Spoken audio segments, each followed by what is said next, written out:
Assalamualaikum dan selamat pagi. Kembali lagi kita di kelas Pendidikan Kesihatan. Bersama siapa?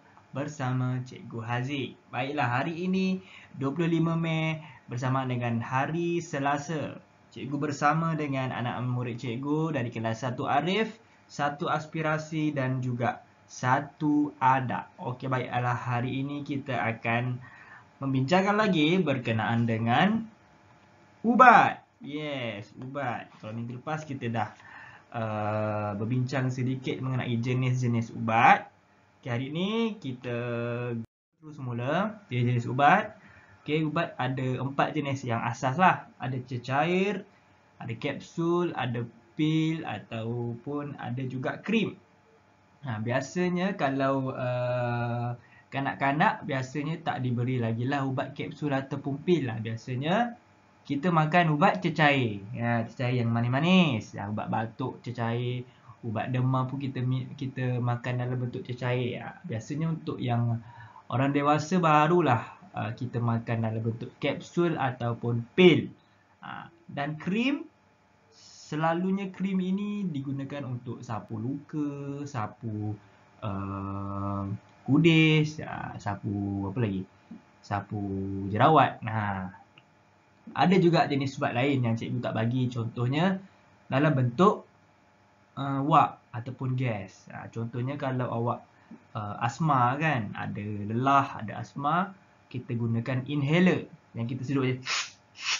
Inhaler tu kita guna untuk merawat asma lah, mengurangkan sesak nafas itu. Okey, kita teruskan. Hari ini cikgu nak ajar kamu tips-tips untuk mengambil dan juga untuk makan ubat. Tak semestinya makan lah, nak sapu ke. Jadi tips untuk mengambil ubat. Pertamanya, kita perlu ambil ubat yang diberikan oleh nasihat doktor ataupun farmasi saja.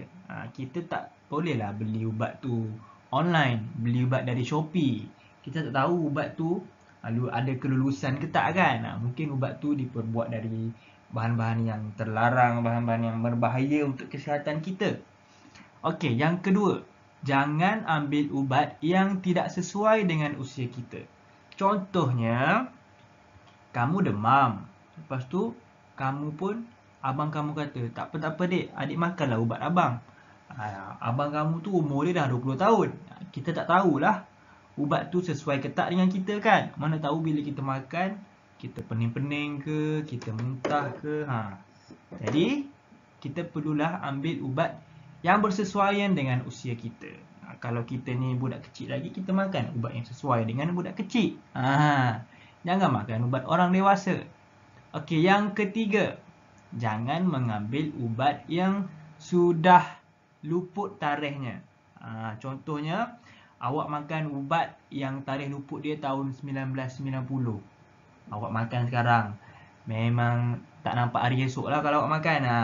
Jadi, kita kena pastikan tarikh ubat itu adalah belum tamat tempoh lagi. Contohnya kalau awak nak ambil ubat, nak ambil hari ni, awak tengok tarikh dia expired tahun depan. Maksudnya boleh makan lagi lah. Kalau expired dia bulan lepas, tak boleh. Ubat tu awak cepat-cepat buang, nanti kod-kod orang lain pula yang makan. Okey?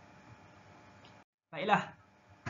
Untuk mengenali ubat yang rosak ini, cikgu nak ceritakan sedikit ciri-ciri ubat yang rosak. Supaya apa? Supaya kita akan lebih alert, lebih waspada apabila sebelum kita nak gunakan sesuatu ubat itu. Okey, pertamanya kita tengok tarikh luput dia. Okey, kalau ubat yang rosak ini, tarikh luput dia telah tamat tempoh. Macam cikgu cakap tadi lah, dah expired. Kalau kita senang cakap dah expired. Kalau roti ni expired berkulat lah. Kalau ubat lain pula dia punya ciri-ciri dia. Okey, yang kedua, rupa dia. Rupa dia akan berubah. Kalau cecair tu biasanya yang cair dia akan jadi lebih pekat sikit. Kalau yang kapsul ataupun pil, mungkin semakin mengecil ataupun dia dah berdebu ke kan. Okey, bau. Bau ubat yang rosak ini, bau dia mestilah busuk. Jadi sebelum kita nak makan ubat tu, kita bau dulu. Kalau ubat tu bau dia busuk, mesti ubat tu dah tak elok. Okey. Bau dia busuk. Jadi kita kena apa? Buanglah. Kalau ubat yang dah rosak tu kita buanglah. Okey. Yang keempat, masam. Biasanya ubat masam ni ubat cecair lah. Ubat yang berupa cecair. Kalau kita dah rasa sikit tu rasa dia masam kan. Macam, maksudnya sebelum ni ubat ni tak masam. Tapi lepas kita makan tu masam. Maksudnya ada something wrong lah dekat ubat tu kan. Mungkin dah tak boleh makan dah. Jadi kita pun nak selamat buang lah. Tak payah simpan dalam peti. Nanti bila kita simpan, orang lain pula yang makan. Okey. Yang kelima, warna. Okey, warna. Ubat yang rosak, dia akan terdapat perubahan warna. Contohnya, ubat demam berwarna oren sebelum rosak, sebelum expired.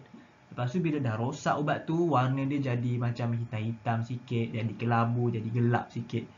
Tu maksudnya ubat tu dah tak boleh dimakan. Okey, dah tak sesuai. Boleh buang terus. Jadi, kat mana kita nak simpan ubat di tempat yang sesuai? Pertamanya, dalam peti kecemasan. Biasanya peti kecemasan ni kita letak ubat-ubat yang kita sapu lah, ubat krim, contohnya ubat luka kan. Ubat demam pun ada juga. Okey, yang kedua adalah peti sejuk. Peti sejuk pun boleh juga. Sebab apa? Sebab suhu dia tu sejuk, jadi kuman ataupun bakteria tak boleh nak membiak lah. Okey. Okey, untuk kerja rumah kamu, cikgu nak kamu salin nota yang cikgu sediakan ini di dalam buku tulis PJPK. Okey. Salin nota ini. Nanti cikgu akan hantarkan gambar nota ini. Okey. Baiklah, itu saja kelas kita, kelas pendidikan kesihatan. Kita akan bertemu lagi di kelas pendidikan jasmani pada hari Khamis ini. Assalamualaikum dan selamat pagi.